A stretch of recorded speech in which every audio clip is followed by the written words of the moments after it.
Hello friend, स्वागत है आपका मेरे YouTube channel online bright study में। तो फ्रेंड, आज की इस वीडियो में हम लोग एनसीईआरटी कक्षा 10 प्रश्नावली 1.1 के क्वेश्चन नंबर 1 को सॉल्व करेंगे।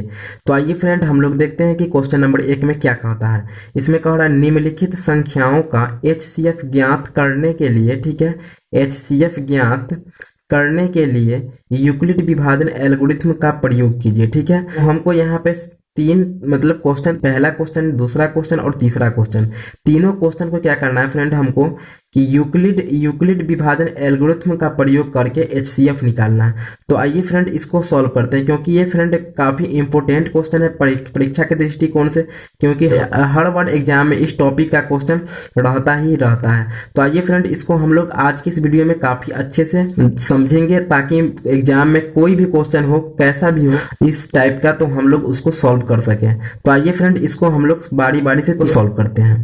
तो फ्रेंड पहले क्वेश्चन को सबसे पहले हम लोग सॉल्व करेंगे 135 और 225। ठीक है, तो क्या कह रहा है यूक्लिड विभाजन एल्गोरिथ्म। ठीक है, यूक्लिड विभाजन एल्गोरिथ्म का प्रयोग करके 135 और 225 का एचसीएफ निकालना। तो सबसे पहले हम यहाँ पर लिखेंगे फ्रेंड तो फ्रेंड क्या करेंगे, सबसे पहले हम क्या करेंगे, लिख लेंगे यूक्लिड विभाजन एल्गोरिथ्म से, क्योंकि हमको 135 और 225 जो है इसका हमको एचसीएफ निकालना है यूक्लिड विभाजन एल्गोरिथ्म का प्रयोग करके। तो सबसे पहले हम लिखेंगे यूक्लिड विभाजन एल्गोरिथ्म से। ठीक है, उसके बाद हमको क्या करना है फ्रेंड, ये देखना है दोनों संख्या में, ठीक है, कि दोनों संख्या में सबसे बड़ा संख्या कौन है। तो 135 की अपेक्षा 225 बड़ा संख्या है। तो फ्रेंड हम यहाँ पे 225 में 135 से भाग देंगे। तो यहां लिखेंगे सबसे पहले चरण 1। ठीक है, चरण 1 लिखे या आप स्टेप 1 लिखे। ठीक है, तो यहां हम लिखेंगे 225 बराबर 135। ठीक है, 225 में 135 से हमको भाग देना है। तो आइए फ्रेंड रफ में हम लोग यहाँ पे भाग कर लेते हैं। तो 225, ठीक है, भागा 135, तो एक मर्तबा देंगे तो 135, तो 90 शेष बच जाएगा फ्रेंड। तो फ्रेंड क्या करेंगे, 225 में 135 से भाग देंगे। तो फ्रेंड आप 4th या 5th क्लास में सीखे होंगे कि भाग को जांचने की विधि क्या होती है, कि इतना को इतना में, यानी कि 135 को भागफल के साथ गुना करना पड़ता है और शेषफल को जोड़ना पड़ता है। तो अगर बराबर आ जाता है, तो ये संख्या आ जाता है, तो हम समझ जाते हैं कि मेरा भाग करेक्ट यानी कि बिल्कुल सही बना है। तो ठीक उसी प्रकार इसमें भी थोड़ा सा माइंड लगाना है कि 225 में 135 से भाग देंगे, तो इसमें क्या करेंगे, गुने 1, ठीक है, और प्लस 90। ठीक है, क्या करना है 135 में तो 135 लिखना है, उसके बाद जितना भागफल आया उसको लिखना है गुना करके, और प्लस शेषफल लिखना है। ठीक है, एक बार और समझिए फ्रेंड इसको। सबसे पहले यहाँ पर छोटा और बड़ा संख्या देखें, तो 225 में बड़ा संख्या था, 135 छोटा संख्या था, इसलिए 225 में 135 से भाग दिए। ठीक है, और उसके बाद भाग देने के बाद जितना भागफल आया है उसको गुना का चिन्ह देकर भागफल को लिखे हैं, और जोड़ का चिन्ह देकर शेषफल को लिखे हैं। ठीक है फ्रेंड, अब इसके बाद क्या करना है, लिखेंगे यहाँ चरण, ठीक है, 2। ठीक है, चरण 2, तो चरण 2 लिखेंगे। तो अब क्या करना है फ्रेंड कि यहाँ पर हम देखेंगे यहाँ पे इस संख्या में किस संख्या से भाग दिए थे, तो 225 में 135 से भाग दिए थे, तो यहाँ लिखेंगे 135 बराबर शेषफल को लिखेंगे। ठीक है, शेषफल, तो 135 में हम शेषफल 90 से भाग देंगे तो कितना आ जाएगा फ्रेंड, तो फ्रेंड 135 में अगर हम 90 से भाग देते हैं तो भागफल 1 आ जाएगा और शेषफल 45 आ जाएगा। तो भागफल 1 आ गया, ठीक है, और शेषफल 45 आ गया, तो हम 45 लिख देंगे। ठीक है, तो 135 बराबर 90 गुना 1 भागफल, ठीक है, प्लस शेषफल 45। ठीक है, उसी प्रकार आप चरण 3 में चलते हैं। ठीक है फ्रेंड, तो अब यहाँ पर हम लिखेंगे चरण, ठीक है, 3, चरण 3।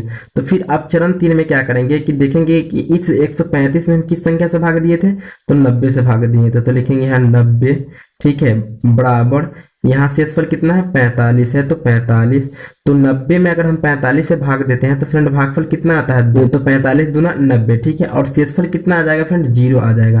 तो फ्रेंड आपको ये देखना है कि जहां पर आपका शेषफल 0 आ जाएगा, ठीक है, आपको वहीं पर स्टॉप हो जाना है, वहीं पर रुक जाना है। ठीक है, तो यहाँ पे फ्रेंड 0 आ गया तो यहीं पर रुक जाना है। तो फिर ये देखना है कि 90 में हम किस संख्या से भाग दिए थे, तो 45 से भाग दिए थे, तो लिखेंगे अतः, ठीक है, HCF बराबर कितना हो गया, 45 हो गया। ठीक है, कितना हो गया, HCF बराबर 45 हो गया। सबसे तो फ्रेंड कैसे करना, जहां पर आपका जीरो आ जाए, ठीक है, तो वहीं पे आपको स्टॉप हो जाना है और देखना है कि हम इस संख्या में किस संख्या से भाग दिए। तो 45 से दिए हैं तो HCF कितना हो जाएगा, 45 हो जाएगा। ठीक है, यही इसका करेक्ट आंसर हो जाएगा। ठीक है, तो फ्रेंड ये था आपका पहला क्वेश्चन जिसमें 135 और 225 को तो फ्रेंड यूक्लिड विभाजन एल्गोरिथम का प्रयोग करके हमने सॉल्व किया, तो कितना आया, 45 आया। ठीक है, अब उसी प्रकार दूसरे क्वेश्चन को भी सॉल्व करेंगे। आइए फ्रेंड फिर दूसरे क्वेश्चन को भी सॉल्व करते हैं।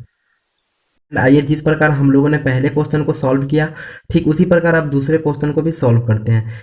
तो फ्रेंड दूसरे क्वेश्चन में सबसे पहले यहाँ पर ये लिख लेना है यूक्लिड विभाजन एल्गोरिथम से, क्योंकि हमको इसका जो HCF निकालना है वो यूक्लिड विभाजन एल्गोरिथम से, यानी कि यूक्लिड विभाजन एल्गोरिथम का प्रयोग करके 196 और 38,220 का मतलब कि HCF निकालना है।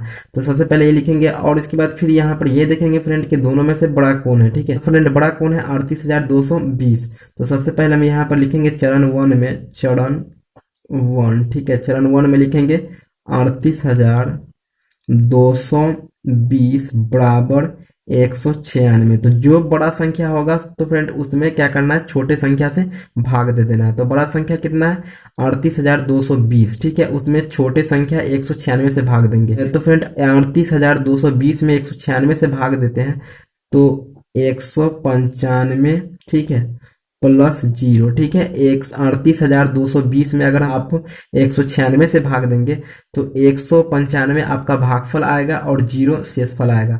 तो फ्रेंड क्या करना है हमको कि जहां पर अगर आपको मतलब कि HCF में 0 आ जाएगा तो आपको वहीं पे स्टॉप हो जाना है। ठीक है, तो अब फिर यहाँ पर ये देखना है कि इस संख्या में हम किस संख्या से भाग दिए थे। तो इस संख्या में 196 से भाग दिए थे, तो यहाँ लिखेंगे अतः HCF बराबर कितना हो जाएगा, 196। ठीक है, यही इसका करेक्ट आंसर हो गया। फ्रेंड इसको एक बार और समझिए। सबसे पहले ये देखना है कि दोनों संख्या में बड़ा संख्या कौन है। तो बड़ा संख्या 38,220 था, तो उसमें 196 से हम भाग दे दिए। ठीक है, जितना भागफल आया उसको गुना का चिन्ह दे के लिखे और जितना शेषफल आया है उसको प्लस का चिन्ह देकर लिखे। तो फिर जहां पर आपका शेषफल 0 आ जाएगा आपको वहीं पर रुक जाना है और ये देखना है कि इस संख्या में किस संख्या से भाग दिए थे। तो 196 से भाग दिए थे, तो मेरा HCF कितना हो जाएगा, 196 हो जाएगा। ठीक है फ्रेंड, तो मैं ऐसा करता हूँ कि वीडियो आपको पसंद आया होगा तो प्लीज़ एक लाइक कर दीजिएगा और यदि मेरे चैनल पर नए हो जाएगा तो प्लीज़ मेरे चैनल को सब्सक्राइब कर दीजिएगा। Thank you.